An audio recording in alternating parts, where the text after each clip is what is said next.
Hi guys, I've got a bit of a treat for you today. I'm actually going to do a live reading from my first book, Out of Atlas, which is the first book in the Half Mark Chronicles. The reading is going to be from chapter 2. And so I'll set a scene for you a little bit.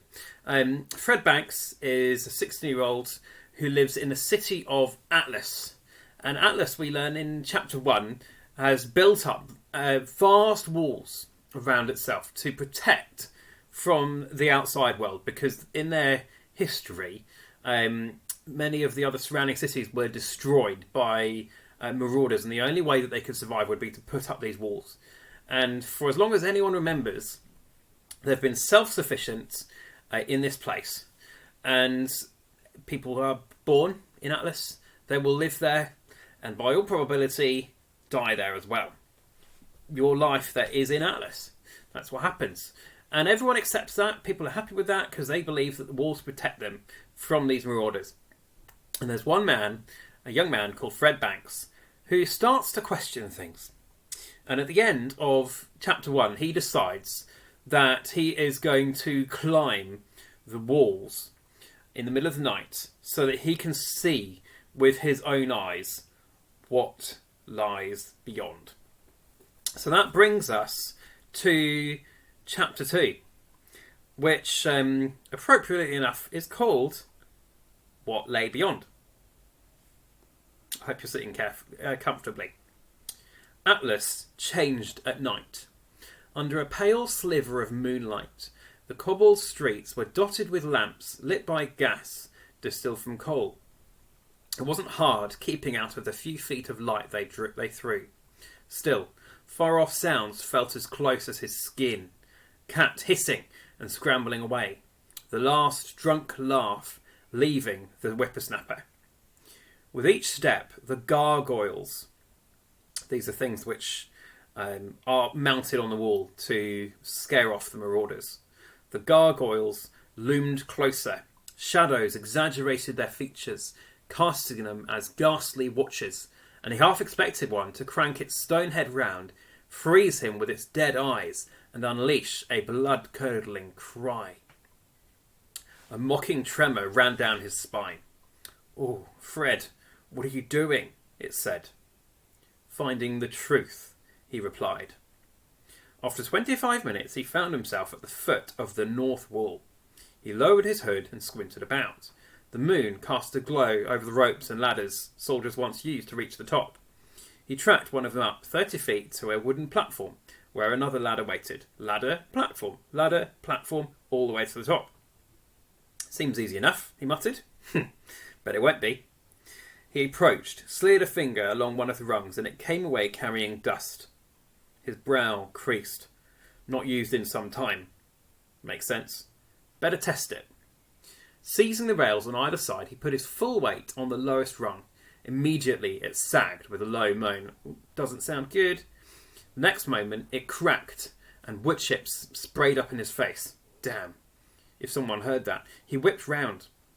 The dusty streets zipped south, zigzagging in and out of each other.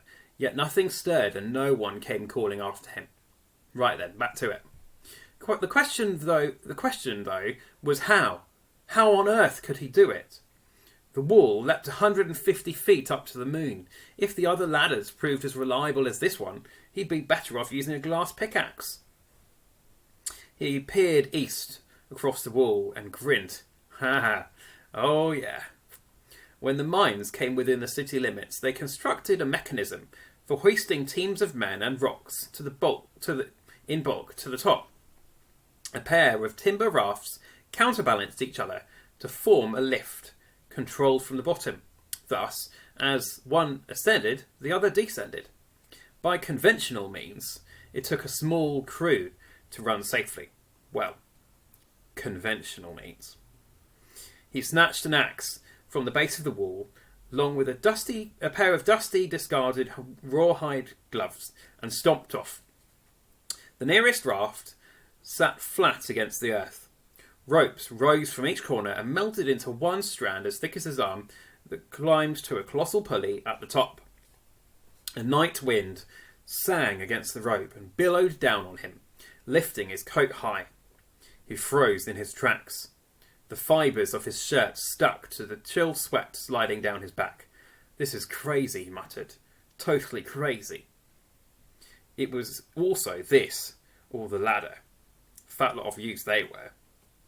Clinging to the axe, he mounted the raft, shimmied up one of the ropes and steadied himself against the master rope. The rawhide glove gave him tremendous grip. He leant back and gazed up. A cold drop of sweat dripped from his chin. Man, it was far. Am I really doing this? People in Atlas talked about prayer sometimes, and, looking up, he wished there was someone to pray to. Here goes. Ensuring he had a good grip, he leant back and struck the rope with the axe. The collision sent ripples to the moon, and a bunch of threads split. Again, more threads split, and another ripple to the moon. Once more. That did it. The rest of the threads started snapping. Great fissures rocketing up. His eyes bulged. "Oh, crap!" The word was ripped from his lips as the rope shot up like a firework. He clung for dear life, begging his arms to not be ripped clean off. Ladders and platforms scorched past. The other raft came plunging down like a guillotine, missing him by inches and taking his breath with it. Then the top was rushing to meet him, his throat clamped tight. The pulley looked even more immense from here. Just before the rope mangled him into it, he let go and went coursing into the air. For an instant, he sailed above the wall. He slowed, and it was him and the stars. No wind, no movement. This is no time to relax. What came next was vital. Landing. The nudge of gravity hooked into him. The wind reversed, and he swiveled his gaze to the head of the wall with his axe poised to strike. 3, 2, now! He lunged with both hands, and the axe caught a bed of rocks. Hold! For goodness sake, hold! The axe head snagged, held true, and his whole body slammed into the wall. The impact was a sledgehammer to the chest. Blinding pain rolled through him. Ah! Before his arms gave way, he wrenched himself up and collapsed flat on his back.